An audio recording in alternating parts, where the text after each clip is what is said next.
On est parti pour la fiche 3. On va travailler le coefficient directeur d'une droite. On va tout comprendre sur le coefficient directeur. Comment trouver le coefficient directeur par la méthode de l'escalier lorsqu'on a une droite qui est dessinée dans un repère. Comment déterminer le signe d'un coefficient directeur lorsqu'on a uniquement des droites représentées dans un repère. Et enfin, comment utiliser la formule qui donne le coefficient directeur. Donc, on va vraiment connaître toutes les techniques qui vont pouvoir nous faire connaître la valeur ou le signe du coefficient directeur. Allez, c'est parti. Pour chacune des 4 droites représentées ci-contre, ici, ci-dessous, déterminer le signe du coefficient directeur s'il existe. Ok, ça c'est facile. Regardez ce qu'il y a écrit, signe du coefficient directeur. Donc, si y égale ax plus b, donc si vous avez une droite de la forme y égale ax plus b, donc le nombre, on sait que le nombre devant x c'est le coefficient directeur, la droite est croissante si et seulement si le coefficient directeur est strictement positif. La droite est décroissante si le nombre devant x est strictement négatif. Le nombre devant x, c'est le coefficient directeur. La droite est horizontale si le coefficient directeur est nul. Et donc, allons-y. Ici, regardez, je vais pas, comme j'ai besoin de place, je vais juste directement le faire sur la feuille. Premièrement, D1. D1, quel est le signe du coefficient directeur de la droite D1? Son signe va être positif. Pourquoi? Car la droite est croissante. La droite est croissante, donc le coefficient directeur ici est positif. D'accord? Hop, je vais écrire D1, 2 points, positif. Voilà, c'est fait. Maintenant, D2. D2, qu'est-ce que je peux dire de D2? D2, regardez, la droite, elle est horizontale. Et donc, son coefficient directeur est nul. 0. Tout simplement, toute droite horizontale a un coefficient directeur nul parce que la pente est nulle, parce que le coefficient directeur, c'est la pente de la droite. Maintenant, D3. D3, où est D3? Where are you? D3, what? C'est une droite verticale. Ah, mais que dit le cours? Le cours nous dit que le coefficient directeur d'une droite n'existe que pour les droites non parallèle à l'axe des ordonnées. Et cette droite D3, elle est parallèle à l'axe des ordonnées. Il n'y a pas de coefficient directeur. Maintenant, pour D4, let's go. Pour D4, bon, bah facile, hein, la droite, elle est décroissante, donc le coefficient directeur est négatif. Merci, passons à la question 2. Déterminer la valeur du coefficient directeur de D1 et D4 par la méthode de l'escalier. On sait, d'après la question 1, que pour la droite D1, on va trouver un nombre positif parce que le coefficient directeur est positif, la droite était croissante, et que pour D4, on va trouver un coefficient directeur négatif car la droite était décroissante. Mais on veut sa valeur exacte. Comment faire pour trouver la valeur exacte d'un coefficient directeur? On choisit 2 points sur la droite, crée une marche entre ces 2 points et lire le coefficient directeur comme le déplacement vertical sur le déplacement horizontal. Regardez ici, je vais le faire pour la droite, donc D1. Je prends 2 points sur la droite D1 ici. Je peux prendre ces 2 points n'importe où, mais je vais les choisir sur des nœuds. Regardez, ça c'est un nœud sur le quadrillage.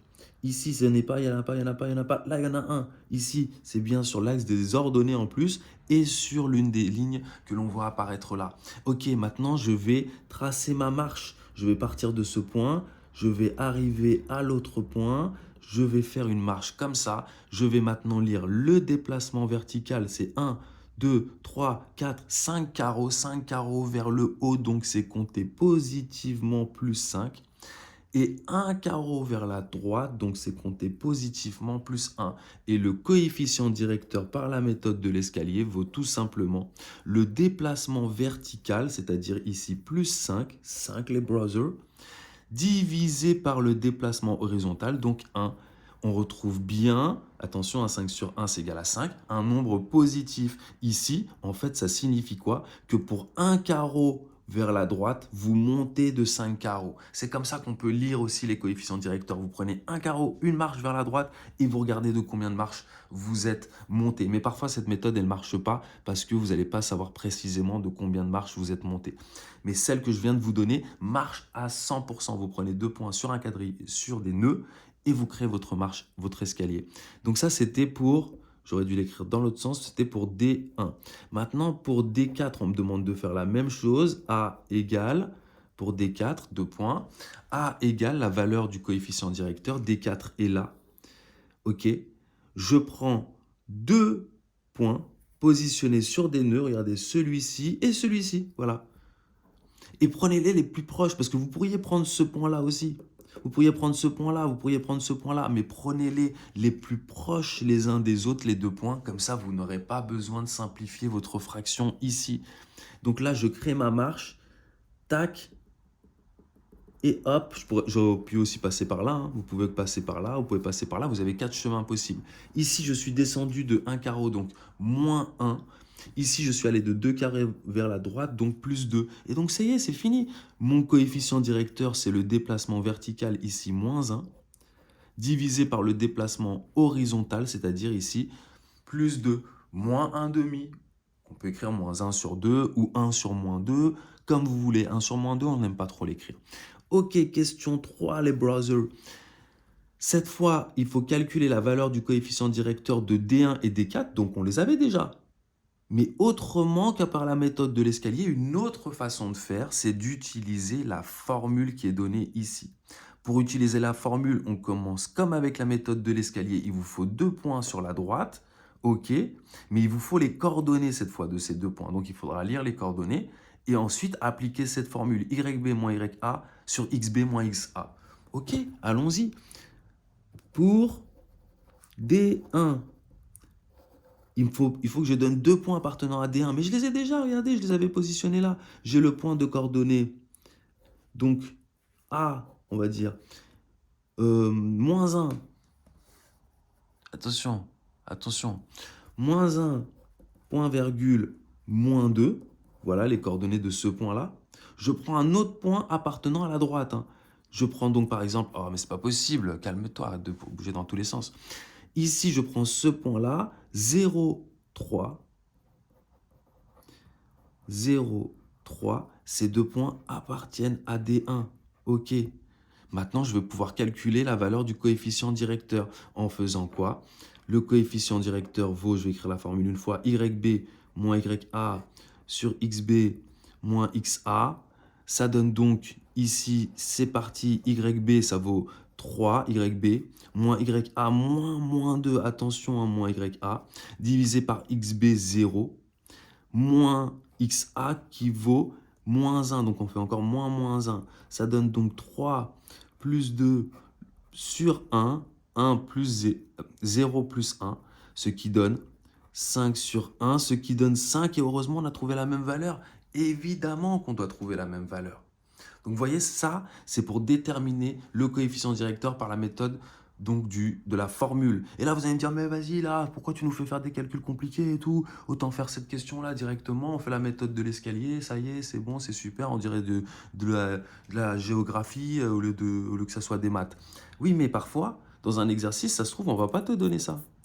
On va juste te dire, voilà 2 points de la droite. Débrouille-toi, calcule le coefficient directeur. Et ça va arriver d'ailleurs, donc il faut quand même maîtriser ça. Maintenant, pour D4, on a dit. Pour D4, pareil, je vais prendre 2 points. Regardez, ici, cette fois, je vais faire un peu différemment. Je vais écrire les coordonnées directement là. Hop, comme ça, je vais... Parce que sinon, je n'ai pas assez de place. Moins 3, 3. Ce point-là pour coordonner moins 3, 3. Ce point-là pour coordonner moins 5, 4. Moins 5, 4. Et donc, j'obtiens quoi?